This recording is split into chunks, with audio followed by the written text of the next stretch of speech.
Namaste and welcome to the Oneness programs.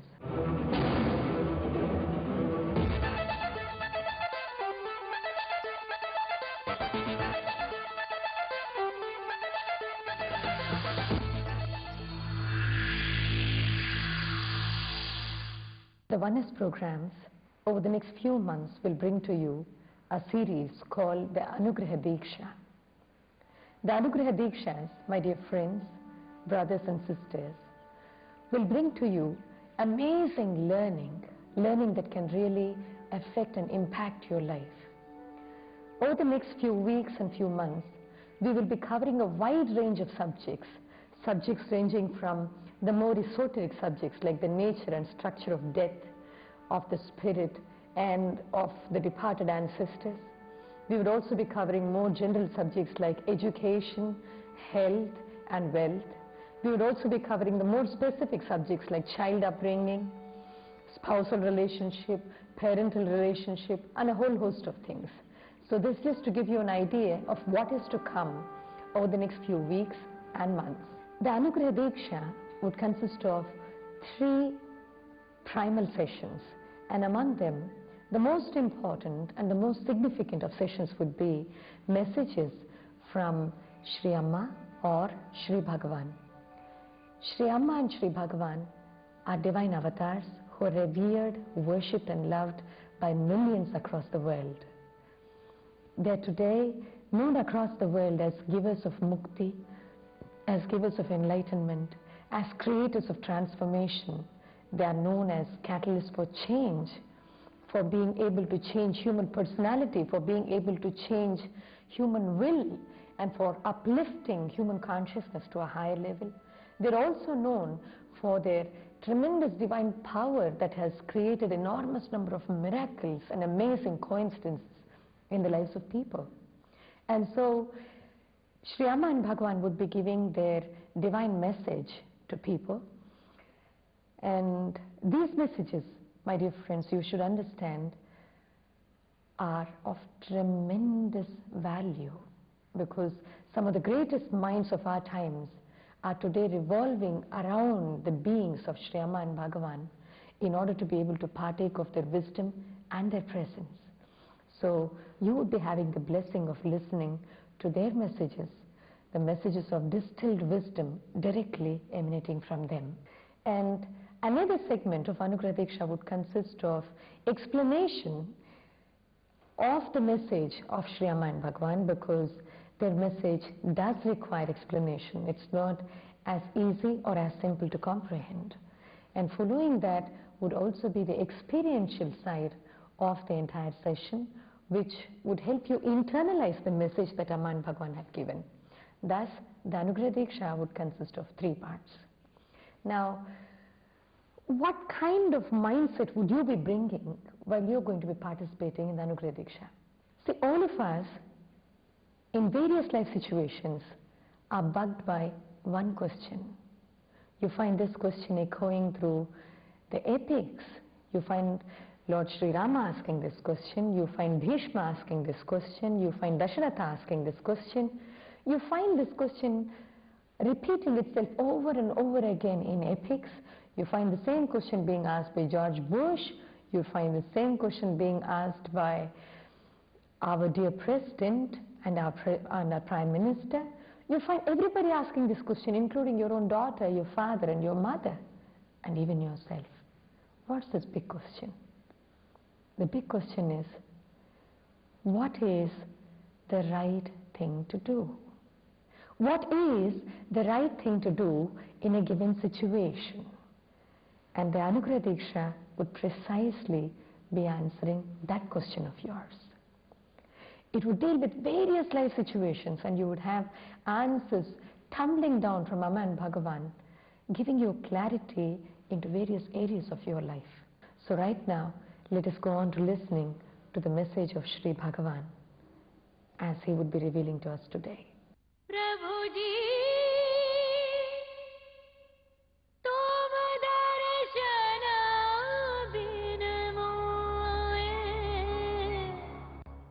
Is it because the I, as you know it, would come to an end? Do you see it as an endpoint, a cessation of your psychological future and your aspirations? Do you fear it because you have translated it into severing your identity with property, people, purpose? In fact, all that you are, you have and you want to be? Fear of death is part of the psychological edifice of every human being. The presence of death casts a shadow on every moment of life, every wrinkle on your skin, every strand of graying hair, and every strained conversation reminds you of death. Death of what? A dream? It reminds you of the frightening possibility of a relationship that could end, a position that might dissolve, or a security that might be disturbed. But can you separate death from life? Is there not an arising in every moment of ceasing? The beauty of life is its constant companionship with death. It is in the oneness of life and death that the beauty of the universe unfolds. When all divisions, such as the outside and the inside, the here and the hereafter, the material and the spiritual, existence and non-existence cease, an experience of the eternal becomes possible. I'm sure there are so many among you there who are able to perfectly identify with what Sri Bhagavan said to you just now. I'm also sure there are some of you who would definitely tell me, well, we don't fear death. We fear other things, but not death. Death is the last thing on our mind. We are absolutely healthy, we are perfectly all right. So death is not something that is figuring on our mind screens. So how is this message relevant to us? My dear friends, pause for a moment and think. Think of what Sri Bhagavan said just now. Sri Bhagavan said that ultimately all fear is the fear of death. All fear is essentially the fear of death. Death of what? Death not necessarily of the body, but death that is psychological. What is fear exactly? Fear is about losing something, about something not being there, or something that is going to end. And what do we fear all the time? Let's look at it. Just as Sri Bhagavan said, let's say you would look at your face in the mirror and you find that your skin is wrinkled. There's the wrinkle that's appearing on your skin. Immediately there is fear. Why do you fear a mere wrinkle? You fear it because in that wrinkle you're seeing the possibility of the death of attraction in a relationship. You find your hair growing and immediately you get worried. Why do you get worried seeing a single strand of gray hair when you brush your teeth early in the morning? Because that possibly threatens you with loss of position at your workplace, which all the time demands youthful energies. Perhaps you would be losing your position because people are going to consider you now to be middle-aged. Look at the entire experience of life. Let's say you were a student and you were very, very close with the teacher and you were the darling of the teacher. You're in fact darling of the school. And the teacher, the first thing she does after coming to the school is call you, pay attention to you, talk to you, discuss certain things with you. But 3 days your teacher doesn't call you. And the 4th day you go searching for your teacher and you find that the teacher is discussing something with another bright student who has entered the school new.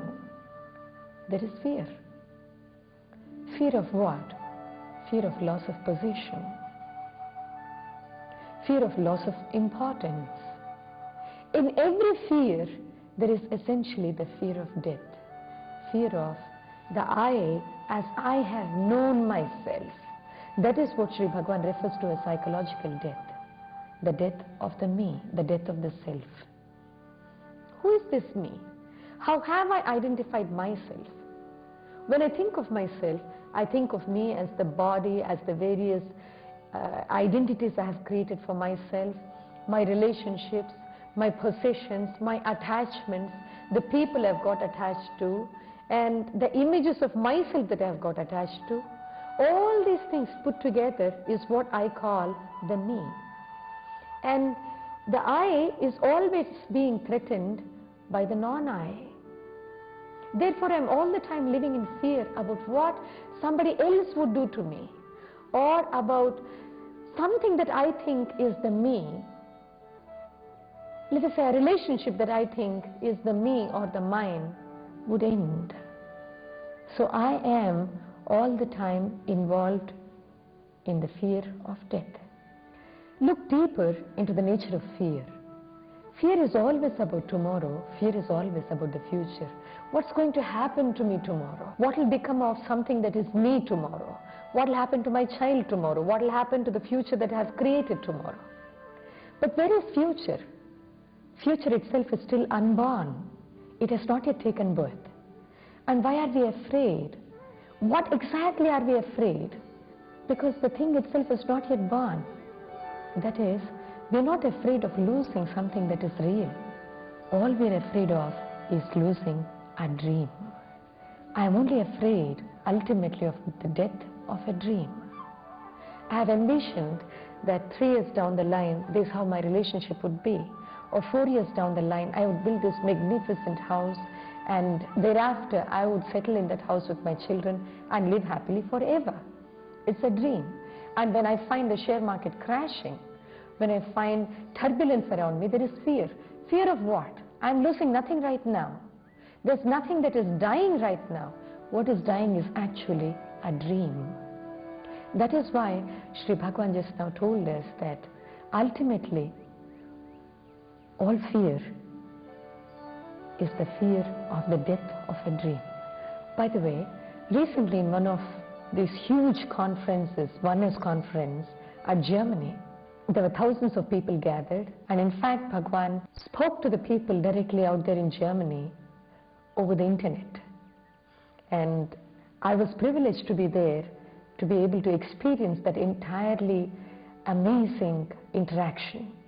One of the participants asked a question. His question was about his friend. He said he has a friend who doesn't actually believe in being affectionate or in being loving or in forming human connections, because the friend thinks that human life basically being transitory, all things are going to end, and if all things are going to end, they're all illusory, so why at all do we get bonded to anybody? So the friend is refusing to form a human connection and therefore lives a life of tremendous loneliness. So this man asked, Bhagavan, what do you think about my friend's attitude? Do you think it is right? And then Bhagavan told him, if there were no impermanence, there would be no love at all. It is impermanence which gives rise to all our feelings, all our emotions, all our thoughts. Unless there is death, there is no life. They go together. So these things dependently arise and dependently cease. This is the beauty of all life. So let's not forget that without impermanence, there is no love at all. Sri Bhagavan says that life is inseparable from death. Look at a small boy, he is growing up. You're very happy he is growing. He grows into an adult and you're very happy he is growing. But then what does that growth also mean? Growth also means dying. Being born also means dying. The death of a seed inevitably means the birth of the plant. And the birth of the plant inevitably also means the death of the seed. The plant grows and then it becomes a tree. As it becomes a tree and as the tree grows, once again it is inevitably moving towards its death, isn't it? Death cannot be separated from life. Darkness cannot be separated from light. Can you really see light if there were no darkness at all? Not possible. You're saying this is light because there's darkness surrounding it. It is only in comparison to darkness that light comes into being. It is only in comparison to pain that joy comes into being. It is only in comparison to old age that youth comes into being. It is only in comparison to the hereafter that here comes into being. But then, this division is only illusory. The here and the hereafter, birth and death, light and darkness, all these form one inseparable whole. To divide them is illusory. To say that you are living while your ancestors are dead is an illusion. All are ever present. Your ancestors are still living as much as you are living. And to be able to move away from this divisive consciousness is to have an experience in oneness. Therefore, my dear brothers and sisters, if you can, please bring your notebooks and pens. Have a notebook and a pen with you. Call that your truth notebook. Because this wisdom that Sri Amma and Bhagavan are giving to us has to become experiential. It has to become part of your life. You cannot merely listen to it and forget it. If only you were to take this wisdom into yourself and it were to get integrated into your being, you grow up into becoming an amazing human being. So please, take your time off, go get a notebook and pen. Now let us begin our contemplation with a prayer.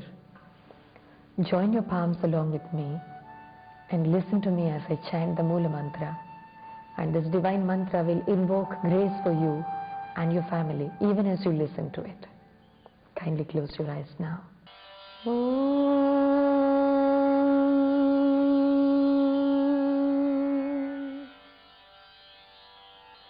Satchidananda Parabrahma Purushottama Paramatma Shri Bhagavati Sameta Shri Bhagavate Namaha. Kindly open your eyes now. And now think along with me. If it's comfortable for you to keep your eyes closed, do keep them. Or else keep your eyes open, but think. What are your worst fears in life? What do you fear most? In your relationship, what do you fear? Whenever there is a strained conversation between you and your mother, you and your spouse, you and your employee, or you and your boss, there is fear. In which relationship is there maximum fear?